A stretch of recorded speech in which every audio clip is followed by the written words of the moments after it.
Hello everyone and welcome to today's video. In my last video about film photography, I talked about why you should get into it in 2020, which makes this the perfect follow-up video, which is how to get started in film photography. It overflows with nostalgia and it's just an incredibly beautiful art form. So without further ado, let's stop wasting time and hop straight into the video. First and foremost, you're gonna need a camera. The most common will be 35mm cameras. They come in all sorts of shapes and sizes. To find one, you can look online in thrift stores, or if you're lucky, you may have a relative that will let you use theirs. Now, when you're looking for a camera, there's some key things that you wanna look for. Make sure that there's no obvious signs that it's broken and that it's in good working order. Some obvious things to look for is the shutter working? Does it advance properly? Does it have a light meter? Does it have a battery for that light meter? Are all of the moving parts working properly? So let's assume that you have a camera. Next is to understand film stocks. Unlike digital cameras, film actually gets its colors from the type of film that you use.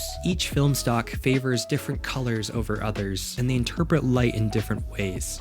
So try to find a film that works for you. Another key difference between digital and film is that the ISO is locked into the film stock, meaning on normal digital cameras, you can change the ISO higher or lower and give yourself an artificial light boost by changing how sensitive the sensor is to light. With film photography, that light sensitivity is actually locked into the type of film that you're using. So generally speaking, the way they name these films is the name of the film followed by a number, which is the ISO. And the rule of thumb to go by here is the higher the ISO, the more sensitive to light, but the more grainy. So that's meant more for, nighttime shots or something that's a little darker. The smaller the number, the less sensitive to light. So those really thrive in bright sunlight. For beginners, I would recommend looking for a 400 speed film. Now, the reason for that is it's pretty versatile, and for the most part, 400 speed film is pretty universal between conditions indoor and outdoor. Now, the specific film that I recommend for you guys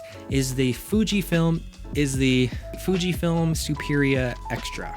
These are super cheap, very affordable, and you can find them basically anywhere. You could probably go to Walmart right now and they'd have a bunch of these. They'll run you about $17 to $20 for about 4 of them, so these are great to have. It's a pretty forgiving film stock, which makes this perfect for beginners. And like I mentioned, it's very affordable and super accessible, and you'll find the more you learn about other film stocks, the price does vary quite a bit. So, to be honest, this is probably one of the best bargains that you'll get.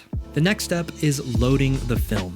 Now, for this particular camera, we can open up the door by pulling up the winding dial until it pops open just like that.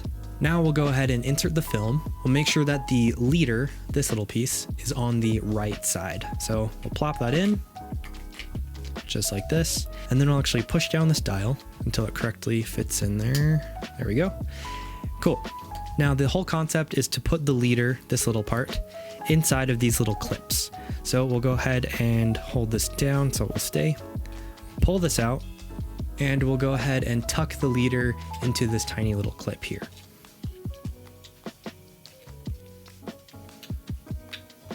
Just like that. Next, you'll want to make sure that these teeth right here are lining up with the holes along the side. After you've got a pretty good grip, you can go ahead and advance the film, and it will start to grab it and pull it forward as you spin. Just like this. And then we'll do that a couple more times. Just like that. Now you can go ahead and shut the door. And a bit of a pro tip here is you can actually see it winding from the outside. So if I go ahead and advance the film, you'll notice this dial will spin as well. Just like that.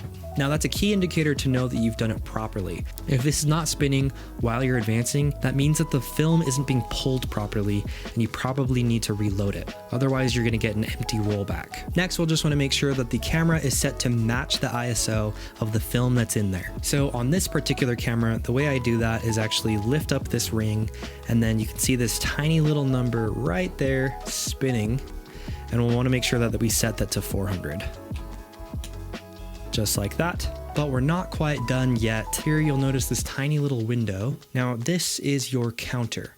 This will tell you how many shots you've done so that you'll know how many shots are left on your roll. And if you look closely, you'll see that it's actually on an S. So what you'll actually want to do is advance the film until it reaches that 1. So we can burn a couple shots until it reaches that indicator. So we'll go ahead and pull.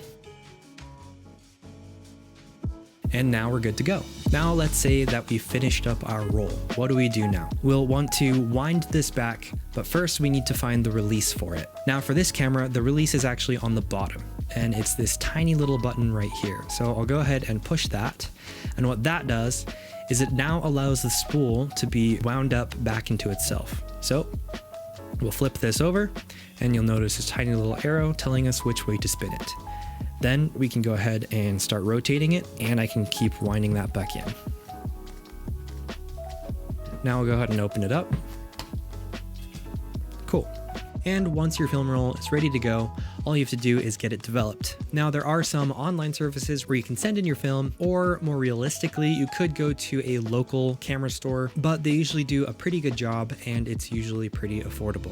Anyway, this was a quick and short video about how to get started with film photography, but if you have any more questions or things that you would like me to go more in depth on, please go ahead and drop them in the comments below and I can make sure to cover that in my next video. If you like this video, like it, do not forget to subscribe, and I will see you guys in the next one. Thank you so much for watching.